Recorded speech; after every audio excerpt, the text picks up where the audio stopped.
بسم اللہ الرحمن الرحیم۔ جموں کشمیر جوائنٹ عوامی ایکشن کمیٹی کی کور کمیٹی کا اجلاس آج مرخہ 8 مارچ 2025 سرساوا کوٹلی میں منعقد ہوا۔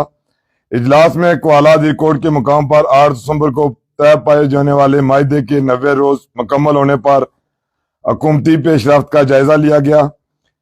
نمبر 1، اجلاس میں حکومت کی طرف سے طے شدہ معاہدے پر عمل درآمد کی نسبت سست روی پر شدید تشویش کا اظہار کرتے ہوئے اسے حکومت کی روایتی ہٹ درمی قرار دیا۔ ایکشن کمیٹی نے کہا کہ 90 دن کے اندر جن چیزوں پر عمل ہونا تھا ان میں سے ماں سوائے ایک چیز کے کسی بھی بات پر مکمل عمل درآمد نہیں ہوا۔ حکومت کی اس وعدہ خلافی پہ جوائنٹ عوامی ایکشن کمیٹی اخلاقی طور پر کوالا معاہدے کے تحت احتجاج کے لیے کسی شرط کی پابند نہیں ہے، لہذا جموں کشمیر جوائنٹ عوامی ایکشن کمیٹی حکومت پہ واضح کرتی ہے کہ 13 مئی 2025 کو مظفر آباد میں شہدائے عوامی حقوق تحریک کے پہلے یوم شہادت کے موقع پر اہم اعلان کرے گی۔ حکمران یاد رکھیں کہ بار بار کی وعدہ خلافیوں اور ڈنگ ٹپاؤ پالیسیوں نے عوام کا حکمرانوں پہ اعتماد مکمل طور پر ختم کر دیا ہے۔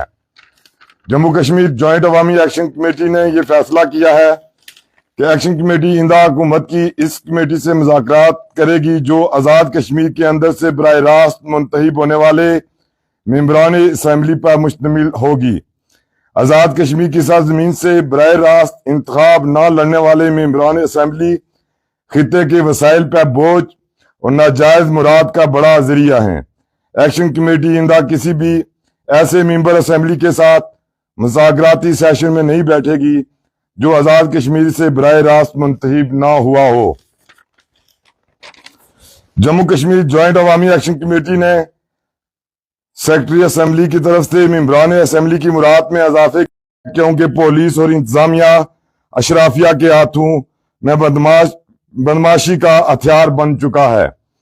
ایکشن کمیٹی حکومت کو متنبہ کرتی ہے کہ پولیس اور انتظامی مشنری کو عوام کی جان، مال، عزت و آبرو کے تحفظ کی مدد کرے گی۔ جموں کشمیر جوائنٹ عوامی ایکشن کمیٹی ہائی کورٹ کے فیصلے کا خیر مقدم کرتی ہے۔ بلدیاتی ایکٹ 1990 پر مکمل عمل درآمد ہونا چاہیے۔ اگر حکومت نے عدالتی فیصلے کے بعد بلدیاتی اداروں کے اختیارات کو چھیننے کے لیے نئی قانون سازی کرنے کی کوشش کی تو جموں کشمیر جوائنٹ عوامی ایکشن کمیٹی حکومت کو متنبہ کرتی ہے کہ ایسے قانون کا وہی انجام ہوگا جو صدارتی آرڈیننس کا ہوا۔ بلدیاتی نمائندوں کے اختیارات پہ کسی کو بھی شب خون نہیں مارنے دیا جائے گا۔ جموں کشمیر جوائنٹ عوامی ایکشن کمیٹی ریاست بھر میں جبری لوڈ شیڈنگ کو مسترد کرتے ہوئے مطالبہ کرتی ہے کہ آزاد کشمیر بھر میں بلا تعطیل بجلی فراہم کی جائے، پوشیدہ لائنز کی حادثہ نو مرمت کی جائے، پوشیدہ ٹرانسفارمرز کو تبدیل کیا جائے، بجلی کی چوری روکی، رجسٹرڈ صارفین کو سہولیات دی جائیں۔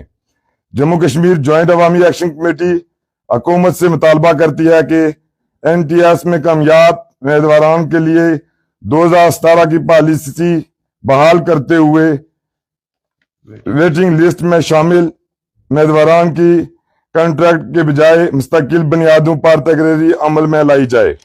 جموں کشمیر جوائنٹ عوامی ایکشن کمیٹی حکومت کو متنبہ کرتی ہے کہ ناقص آٹے کی سپلائی فی الفور بند کی جائے اور معیاری آٹا تمام آبادی کو فراہم کیا جائے۔ جموں کشمیر جوائنٹ عوامی ایکشن کمیٹی ٹورزم ایکٹ 2021 کو مسترد کرتی ہے اور گرین ٹورزم کمپنی پہ فی الفور پابندی کا مطالبہ کرتی ہے۔ جموں کشمیر جوائنٹ عوامی ایکشن کمیٹی MPO کے قانون کو انسانی حقوق پر بدنماد دبا سمجھتی ہے۔ یہ قانون انگریز کا بنایا ہوا کالا قانون ہے جو آزاد کشمیر کے آئین سے بھی متصادم ہے۔ اس قانون کے تحت کسی بھی سیاسی کارکن کی گرفتاری مضحکہ خیز اور غیر انسانی فعل ہے۔ مجتبیٰ بانڈے کی MPO کے تحت گرفتاری کی بھرپور مذمت کرتے ہوئے مطالبہ کرتے ہیں کہ مجتبیٰ بانڈے کو فی الفور رہا کیا جائے، MPO کے قانون کو ختم کیا جائے، بصورت دیگر جموں کشمیر جوائنٹ عوامی ایکشن کمیٹی اس کالے قانون کے خلاف بھرپور احتجاج کا حق محفوظ رکھتی ہے۔ جموں کشمیر جوائنٹ عوامی action committee P T A کو مطلب کرتی ہے کہ آزاد کشمیر بھر میں کام کرنے والی تمام موبائل کمپنیوں کی سروس انٹرنیٹ کے معیار کو بہتر کرے، 5G کی سہولیات دے۔ بصورت دیگر جموں کشمیر جوائنٹ عوامی ایکشن کمیٹی ان کی لوٹ مار کے خلاف راست اقدام اٹھانے پہ مجبور ہوگی۔ جموں کشمیر جوائنٹ عوامی ایکشن کمیٹی ریاست بھر کے عوام اور بیرون ممالک مقیم کشمیری کمیونٹی کی تحریک کے ساتھ وابستگی پر انہیں خراج تحسین پیش کرتی ہے۔ جوائنٹ عوامی ایکشن کمیٹی آزاد کشمیر بھر کے تحریکی ساتھیوں سے اپیل کرتی ہے کہ وہ وارڈ کمیٹیوں کو 10 مئی 2025 تک ہر صورت مکمل کریں تاکہ ہماری پرامن جدوجہد مزید منظم ہو سکے۔ بہت بہت شکریہ جی، جزاک اللہ۔